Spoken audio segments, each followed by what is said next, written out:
The experience of buying a physical game, once a cherished ritual for many, is fading away. Remember saving birthday money for weeks just to buy one game, walking into GameStop and staring at that wall of games trying to decide if this was the one you were going to spend your money on?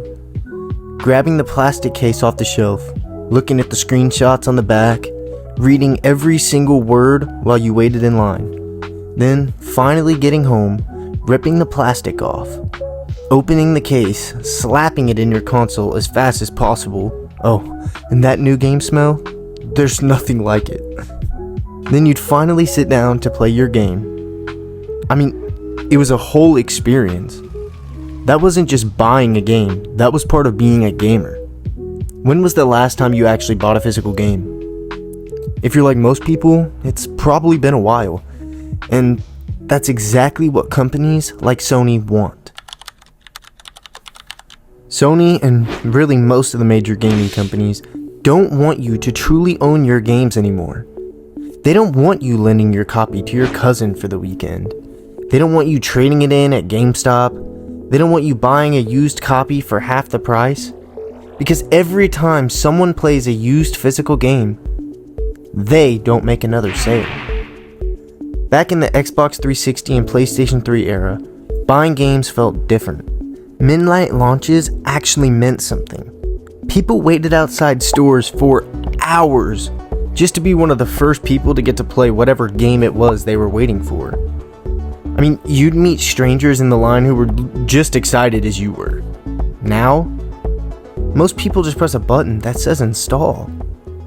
There's no excitement, no case to put on your shelf, no collection that actually means something, just another icon on a home screen. And odds are high in 2026 that you'll be disappointed with the game that you play. Now don't get me all wrong, the move to digital wasn't automatically a bad thing. You know, downloads are convenient, you don't have to leave your house, you don't have to swap discs, but convenience came with a cost that most people didn't notice. Physical retailers compete with each other. If Walmart wants to sell a game cheaper than Best Buy, well, they can. If GameStop has too much inventory, they'll discount it. Competition drives prices down. Digital stores don't work like that. If you're buying on PlayStation, Sony decides the price. If you're buying on Xbox, Microsoft decides the price. If you're buying on Nintendo, then Nintendo decides the price. You get the point.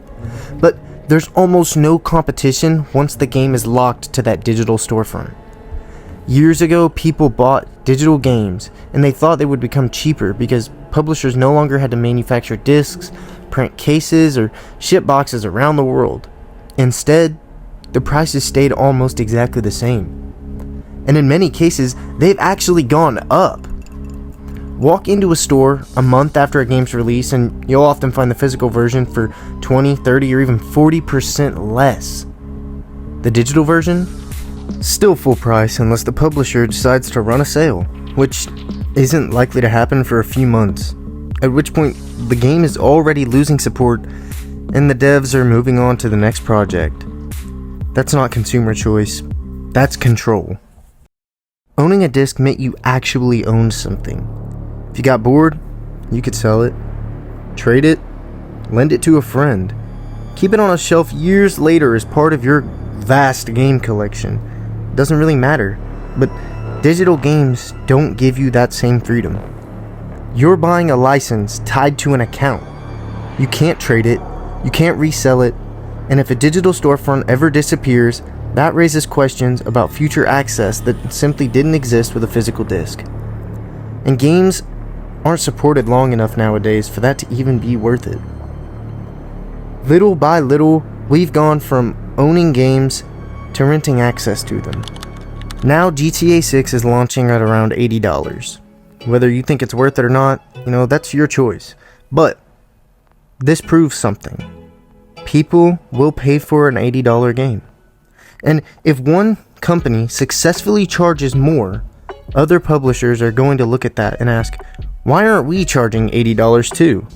Why aren't we selling our game for $80? The problem is, not every game is GTA 6. Not every game has the budget, the ambition, or years of development behind it. Yet many publishers will still want the same price to sell their game at. If we're moving towards a future where physical games disappear, then the least these companies can do is be honest about what their games are actually worth. But, that would just help out the consumer, not these big companies. So they'll likely never do that because the consumer is not in their interest. So maybe that means variable pricing. Maybe smaller games launch at $50 instead of $80. This is best case scenario. Maybe companies stop pretending every release deserves a premium price.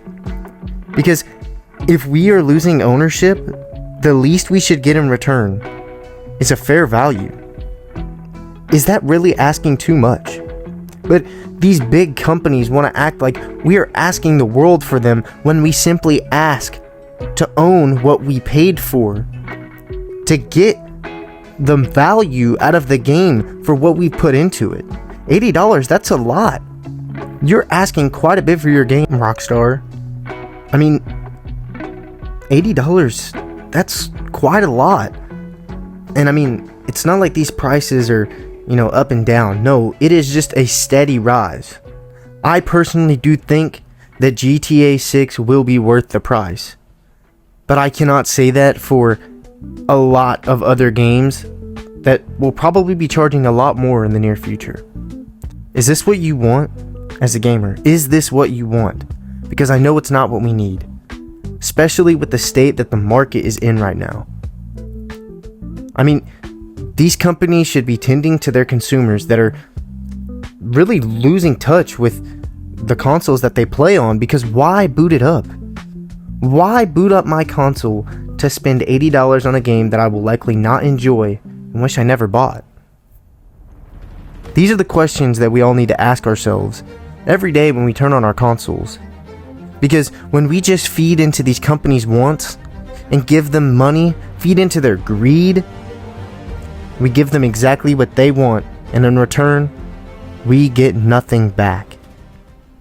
Anyways, that's about all for today's video. If you guys did enjoy and want more videos like this, please consider subscribing, like the video, share it with your friends, because this is kind of important stuff that I feel like a lot of gamers should know.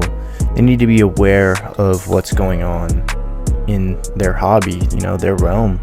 This is their area, and we need to take control and not just let these companies do whatever they want.